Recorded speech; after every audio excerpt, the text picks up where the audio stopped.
We take revision of chapter 2.2 partnership organisation. Partnership organisation के chapter की सारी videos मैं यूट्यूब लिंक के थ्रू आपको भेज दूंगी, आप सब वहां से देखेंगे। आज हम क्विक रिवीजन लेंगे। पहले पार्टनरशिप ऑर्गेनाइजेशन होता क्या है।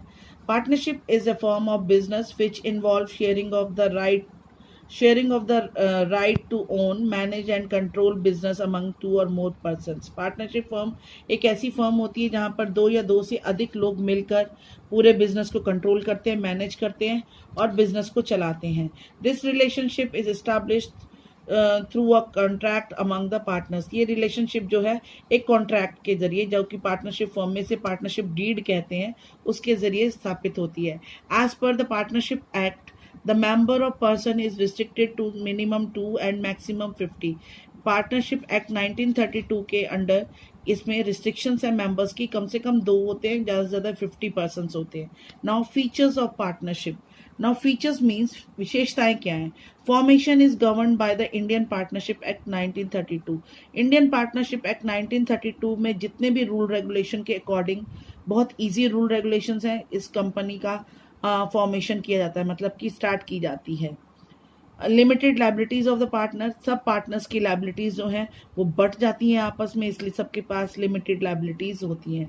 रिस्क बेयरिंग, जितना भी लॉस होता है या जितना भी प्रॉफिट होता है, ये एक कैपिटल इन्वेस्टेड रेशियो प्रोपोर्शन के अकॉर्डिंग शेयर करते हैं। तो जब भी कोई कभी बिजनेस में रिस्क होता है तो उसे सब मिलकर उसी रेशियो प्रोपोर्शन से बियर करते हैं। Decision making and control shared. इस बिजनेस में लिए गए डिसीजंस जो होते हैं बहुत इम्प्रेसिव और इफेक्टिव होते हैं, क्योंकि सबकी राय ले ली जाती है और सब जो हैं वो अपनी एक राय से इस पूरे बिजनेस में डिसीजन देते हैं, जो कि बिजनेस के लिए बहुत फ्रूटफुल होता है और पूरे बिजनेस को कंट्रोल करते हैं। Continuity is lacking. कंटिन्यूटी इस बिजनेस में सबसे बड़ी बात यह है कि लैक करती है। लैक मतलब कि पार्टनर्स जो हैं जल्दी ही आपस में पार्टनरशिप डीड जो है उनकी ख़त्म हो जाती है। Membership minimum 2 maximum 50। मेंबरशिप जो है इनकी, मैंने अभी पहले भी बताया मीनिंग में, कि कम से कम 2 और अधिक से अधिक 50 मेंबर्स होते हैं। म्यूचुअल एजेंसी मतलब कि म्यूचुअल अंडरस्टैंडिंग के साथ ये सारे बिजनेस में काम कर सकते हैं, तो इस बिजनेस को हम कह सकते हैं कि सब पार्टनर्स में म्यूचुअल एजेंसी होती है। Next is we take revision of chapter 2.2 partnership organisation. Partnership organisation के चैप्टर की सारी वीडियोस मैं यूट्यूब लिंक के थ्रू आपको भेज दूंगी, आप सब वहां से देखेंगे। आज हम क्विक रिवीजन लेंगे। पहले पार्टनरशिप ऑर्गेनाइजेशन होता क्या है। Partnership is a form of business which involve sharing of the right to own, manage and control business among 2 or more persons। Partnership firm एक ऐसी फर्म होती है जहां पर 2 या 2 से अधिक लोग मिलकर पूरे बिजनेस को कंट्रोल करते हैं, मैनेज करते हैं और बिजनेस को चलाते हैं। This relationship is established through a contract among the partners. ये रिलेशनशिप जो है एक कॉन्ट्रैक्ट के जरिए, जो कि पार्टनरशिप फर्म में से पार्टनरशिप डीड कहते हैं, उसके जरिए स्थापित होती है। As per the partnership act the member of person is restricted to minimum 2 and maximum 50। Partnership act 1932 के अंडर इसमें रिस्ट्रिक्शंस है मेंबर्स की, कम से कम 2 होते हैं, ज़्यादा से ज़्यादा 50 पर्सन होते हैं। Now features of partnership. Now features means विशेषताएं क्या हैं। Formation is govern by the Indian partnership act 1932। Indian partnership act 1932 में जितने भी रूल रेगुलेशन के अकॉर्डिंग बहुत ईजी रूल रेगुलेशंस हैं, इस कंपनी का फॉर्मेशन किया जाता है, मतलब कि स्टार्ट की जाती है। Limited liabilities of the partner. सब पार्टनर्स की लाइबिलिटीज जो हैं वो बट जाती हैं आपस में, इसलिए सबके पास लिमिटेड लाइबिलिटीज होती हैं। रिस्क बेयरिंग, जितना भी लॉस होता है या जितना भी प्रॉफिट होता है, ये एक कैपिटल इन्वेस्टेड रेशियो प्रोपोर्शन के अकॉर्डिंग शेयर करते हैं। तो जब भी कोई कभी बिजनेस में रिस्क होता है तो उसे सब मिलकर उसी रेशियो प्रोपोर्शन से बियर करते हैं। Decision making and control shared. इस बिजनेस में लिए गए डिसीजंस जो होते हैं बहुत इम्प्रेसिव और इफेक्टिव होते हैं, क्योंकि सबकी राय ले ली जाती है और सब जो हैं वो अपनी एक राय से इस पूरे बिजनेस में डिसीजन देते हैं, जो कि बिजनेस के लिए बहुत फ्रूटफुल होता है और पूरे बिजनेस को कंट्रोल करते हैं। Continuity is lacking. कंटिन्यूटी इस बिजनेस में सबसे बड़ी बात यह है कि लैक करती है। लैक मतलब कि पार्टनर्स जो हैं जल्दी ही आपस में पार्टनरशिप डीड जो है उनकी ख़त्म हो जाती है। Membership minimum 2 maximum 50। मेंबरशिप जो है इनकी मैंने अभी पहले भी बताया मीनिंग में कि कम से कम 2 और अधिक से अधिक 50 मेंबर्स होते हैं। म्यूचुअल एजेंसी मतलब कि म्यूचुअल अंडरस्टैंडिंग के साथ ये सारे बिजनेस में काम कर सकते हैं, तो इस बिजनेस को हम कह सकते हैं कि सब पार्टनर्स में म्यूचुअल एजेंसी होती है। Next is merits of partnership. Merits क्या होती है मतलब कि इसके गुण क्या हैं। Easy to formation and closure, आसानी से फॉर्मेशन में लाया जा सकता है, मतलब स्टार्ट किया जा सकता है और जब चाहे आसानी से पार्टनर से क्लोज कर सकते हैं। बैलेंस डिसीजन मेकिंग, सब मिलकर जब डिसीजन लेते हैं अपने अपने व्यूज़ देते हैं, इफेक्टिव और फ्रूटफुल डिसीजन लिया जाता है, इसलिए कहा जाता है कि जो भी डिसीजन होता है वो बड़ा ही बैलेंस्ड होता है। सीक्रेसी, पार्टनर्स के बीच में पूरी बिजनेस की पूरी सीक्रेसी रहती है, कोई भी पार्टनर, क्योंकि हर एक पार्टनर प्रॉफिट और लॉस में शेयर होता है, शेयर होल्डर होता है, इसलिए वो बिजनेस से रिलेटेड किसी भी सीक्रेसी को लीक नहीं करता। शेयरिंग ऑफ रिस्क, लॉस के टाइम पर सब पार्टनर्स अपनी रेशियो प्रपोर्शन के अकॉर्डिंग रिस्क को भी बियर करते हैं। मोर फंड्स, सब मिलकर फंड्स इन्वेस्ट करते हैं, इसलिए मैरिड पार्टनरशिप फर्म में सोल प्रोप्राइटर की compared to sole proprietor funds ज़्यादा होते हैं। अनलिमिटेड लाइबिलिटीज़, पार्टनर्स की अनलिमिटेड लाइबिलिटीज़ होती है, क्योंकि अगर 2 ही पार्टनर हैं तो पूरे बिजनेस को वो ही हैंडल करते हैं। Next is limitation of partnership. Limitations क्या है, इसके कुछ अवगुण क्या हैं। First is limited resource. Limited resource मतलब जितने पार्टनर्स हैं वही सिर्फ इन्वेस्टमेंट करेंगे और कहीं से वो पैसा नहीं ले सकते बाहर से। पॉसिबिलिटी ऑफ कन्फ्लिक्ट मतलब उनमें, क्योंकि वो ह्यूमन बींग्स हैं, आपस में झगड़ा हो सकता है, तो उनके जरूरी नहीं है ह्यूमन बींग्स के आपस में जो है बाउंडिंग अच्छी हो, उनके विचार मिलते हो, तो उनमें आपस में झगड़ा भी होने की पूरी संभावना रहती है। Lack of harmony of confidence, harmony of confidence में ये है कि क्योंकि सब ह्यूमन बींग्स हैं, वो कहेगा वो काम करे, वो कहेगा वो काम करे, तो काम करने की जो है हर किसी में यही रहेगा कि मैंने भी पैसा लगाया, मैं क्यों करूं, और दूसरा कहेगा, तो इनमें काम करने की जो भावना है वो उसमें लैक ऑफ रहेगी। लैक ऑफ कंटिन्यूटी, क्योंकि आपस में ह्यूमन बींग्स हैं, इकट्ठा लंबा बिजनेस चला नहीं सकते, लड़ेंगे तो जल्दी ये डिसकंटिन्यू होगा। लैक ऑफ पब्लिक कॉन्फिडेंस, बार बार उसको डिसकंटिन्यू करके फिर स्टार्ट करेंगे तो पब्लिक का कॉन्फिडेंस वो ख़त्म कर लेंगे और ये बिजनेस जो है लैक ऑफ पब्लिक कॉन्फिडेंस के कारण ज़्यादा अच्छा नहीं चलेगा। Partners, active partners, active partner, types of partners में पहला है active partners. Actively participate in the management, active partner जो है एक्टिवली पार्टिसिपेट करते हैं मैनेजमेंट में। कंट्रीब्यूट कैपिटल, ये कैपिटल भी इन्वेस्ट करते हैं, और शेयर प्रॉफिट एंड लॉसेस, इनको प्रॉफिट एंड लॉस में भी शेयर इनको कंट्रीब्यूट करना पड़ता है। अनलिमिटेड लाइबिलिटीज, इनकी लाइबिलिटीज जो हैं अनलिमिटेड होती हैं। नेक्स्ट है स्लीपिंग और dominant partner, does not participate in the management, ये पार्टनर मैनेजमेंट की मीटिंग्स में, मैनेजमेंट बिजनेस मैनेजमेंट में कहीं पार्टिसिपेट नहीं करते। कंट्रीब्यूट कैपिटल, कैपिटल को कंट्रीब्यूट करते हैं मतलब इन्वेस्ट करते हैं। शेयर प्रॉफिट एंड लॉस, ये प्रॉफिट और लॉस को भी शेयर करते हैं, और अनलिमिटेड लाइबिलिटीज होती हैं।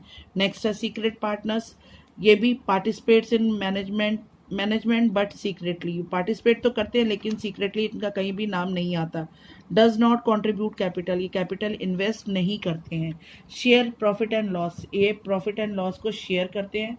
अनलिमिटेड लाइबिलिटीज, इनकी भी लाइबिलिटीज जो होती हैं, रिस्पॉन्सिबिलिटीज अनलिमिटेड होती हैं। नेक्स्ट है normal partners, nominal partners, does not participate in management, ये मैनेजमेंट की मीटिंग्स में पार्टिसिपेट नहीं करते हैं। Does not contribute capital, capital भी इन्वेस्ट नहीं करते हैं।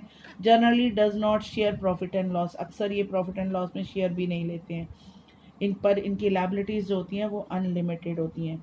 नेक्स्ट है माइनर पार्टनर, पहले माइनर का मीनिंग समझो। Minor means below the 18 years of the age, अगर कोई 18 साल से छोटा है तो उसे माइनर बोलते हैं। अगर वो माइनर पार्टनर है तो उसकी क्या क्या है, does not participate in the management, क्योंकि वो इस लायक नहीं होता कि मैनेजमेंट की मीटिंग्स में पार्टिसिपेट करे और वो कुछ decision they. Does not contribute capital, क्योंकि अभी वो छोटा बच्चा काउंट होता है, इसलिए कैपिटल भी इन्वेस्ट नहीं करता है। Share only profit of the firm if all other partners give their concern, उसे केवल प्रॉफिट में शेयर मिलता है, अगर दूसरे पार्टनर एग्री होते हैं तो उसे सिर्फ प्रॉफिट में शेयर मिलता है।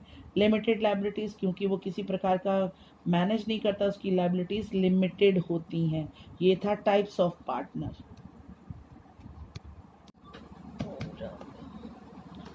नेक्स्ट है पार्टनरशिप डीड। पार्टनरशिप डीड क्या होती है? अभी हमने पढ़ा कि पार्टनरशिप बिजनेस में पार्टनर्स की जो कॉन्ट्रैक्ट होता है उसे पार्टनर्स का, उस कॉन्ट्रैक्ट को क्या बोलते हैं? Partnership deed. जिस कागज पे, सरकारी कागज पे उनकी शर्तें लिखी होती है उसे डीड कहते हैं। A partnership deed is written agreement which specifies the terms and condition that govern the partnership. वो पार्टनरशिप डीड जो है एक ऐसा रिटन एग्रीमेंट होता है जिसके ऊपर टर्म्स एंड कंडीशन लिखी होती हैं जो कि पार्टनरशिप बिजनेस को चलाने में आगे फॉलो की जाती हैं। इसमें क्या क्या लिखा होता है? It generally include name of the firm, नाम क्या है, nature of the business and location of the business. Nature of the business का मतलब कि ट्रेडिंग बिजनेस है, मैन्युफैक्चरिंग बिजनेस है या सर्विस बिजनेस है, किस तरह का है। और लोकेशन ऑफ द बिजनेस मतलब head department of the business क्या है, हेड ऑफिस कहाँ है, उसका address. Duration of the business कि बिजनेस कितने समय के लिए पार्टनरशिप डीड बनी है। Investment made by the each partner, कौन सा पार्टनर कितने पैसे लगा रहा है इसके अंदर पहले से मेंशन होता है। Distribution of profit and loss, जितना पैसा इन्वेस्ट जो पार्टनर करता है उसके रेशो प्रपोर्शन से प्रॉफिट और लॉस की रेशो के को भी शेयर किया जाता है। Duties and obligation of a partner, duties और राइट्स जो होते हैं पार्टनर्स के उनको पहले से ही मेंशन किया जाता है। Salaries and the withdrawals of the partners, कौन सा पार्टनर कितनी सैलरी लेगा और जरूरत पड़ने पर कितने विड्रॉल्स मतलब ड्रॉइंग्स ले सकता है, वो पहले से मेंशन होता है। Terms and governing admission, retirement and exclusion of the partner, किस टाइम पर कौन सा नया पार्टनर इस बिजनेस में एंटर हो सकता है और कब कोई पुराना पार्टनर रिटायरमेंट ले सकता है, इसकी सब रूल एंड रेगुलेशन पहले से ही लिखे होते हैं। Interest on the capital and interest on the drawing, अगर किसी ने इन्वेस्टमेंट करी है तो उस पर क्या इंटरेस्ट मिलेगा, और अगर किसी ने ड्राइंग्स विड्रॉ की हैं, बिजनेस से पैसा उधार लिया तो उसे कितना इंटरेस्ट देना पड़ेगा बिजनेस को, ये भी रेट ऑफ इंटरेस्ट पहले से ही मेंशन होता है। Procedure for dissolution of the firm, मतलब कि पहले से कि अगर ये बिजनेस जब बंद करना होगा तो उसका क्या प्रोसेस होगा, पहले से उस प्रोसीजर को भी मेंशन किया जाता है। Preparation of account and their auditing, कौन सीए कौन इस बिजनेस के अकाउंट्स को मेंटेन करेगा और कौन इसकी ऑडिटिंग करेगा, सीए का नाम और ऑडिटर का नाम पहले से मेंशन होता है, पहले से डिसाइडेड होता है। मेथड ऑफ सॉल्विंग डिस्प्यूट, अगर कोई बिजनेस में कोई भी किसी तरह का डिस्प्यूट होता है तो उसे किस तरह से बैठकर सॉल्व किया जाएगा, कौन उसका हेड बनेगा, किसकी क्या मानी जाएगी, पहले से पार्टनरशिप डीड में मेंशन होता है। Partner, as only a major can enter into a valid contract with other, a minor can be admitted only to the benefit of the partnership firm with the mutual concern of all other partners. जैसा कि मैं पहले ही बता चुकी हूँ, एक minor जो है वो पार्टनर नहीं बन सकता क्योंकि वो 18 साल से छोटा होता है, उसका दिमाग इतना डेवलप नहीं होता कि वो किसी के साथ कोई किसी तरह का कॉन्ट्रैक्ट करे या बिजनेस करे। पर अगर दूसरे पार्टनरों की कंसर्न हो तो एक माइनर भी पार्टनर बन सकता है। उसके माइनर के टाइम पे उसके क्या राइट्स हैं, क्या ड्यूटीज़ हैं, उसको बता रही हूँ मैं। His liabilities will be limited to the extend of the capital contributed by the him, उसकी लाइबिलिटीज़ लिमिटेड होती हैं और उसने जितनी कैपिटल इन्वेस्ट की होती है उतनी ही सिर्फ उसकी लाइबिलिटीज़ होती हैं। Can share only the profit, वो सिर्फ प्रॉफिट में शेयर लेता है, लॉस में उसका कोई शेयर नहीं होता। He will not be eligible to take an active part in the management of the firm, वो एक्टिवली मैनेजमेंट मीटिंग्स में, बिजनेस के मैनेजमेंट में कहीं पार्टिसिपेट नहीं करता, वो एलिजिबल नहीं होता है। अब अगर वो माइनर से मेजर बन जाता है तो उसकी ड्यूटीज चेंज हो जाती हैं, उसका स्टेटस क्या हो जाता है उसे देखेंगे। The minor has to decide whether he would like to become a partner in to the firm, जब जिस दिन भी वो 18 साल का या 18 साल की उम्र से बड़ा हो जाता है तब उसे डिसीजन लेना होता है कि क्या वो पार्टनरशिप करना चाहेगा या नहीं। It has to given a public notice of his decision within 6 month of attaining majority, अगर वो मेजर बन जाता है और उसमें एग्री करता है कि वो पार्टनरशिप फर्म में काम करेगा तो 6 मंथ के अंदर अंदर उसे इसको डिक्लेयर करना होता है। तो ये था माइनर एज ए पार्टनर की, पहले जब वो माइनर था तो क्या उसकी रिस्पॉन्सिबिलिटीज़ और ड्यूटी थी, और जब वो मेजर बनता है तो उसे क्या करना होता है। ये हो गया पूरे चैप्टर का रिव्यू। अब मैं इसका 11 बजे के बाद आपको एक टेस्ट भेजूंगी, 11 बजे से पहले भी भेज सकती हूँ। आपको इसका टेस्ट करना है और मुझे सेंड करना है PDF बना।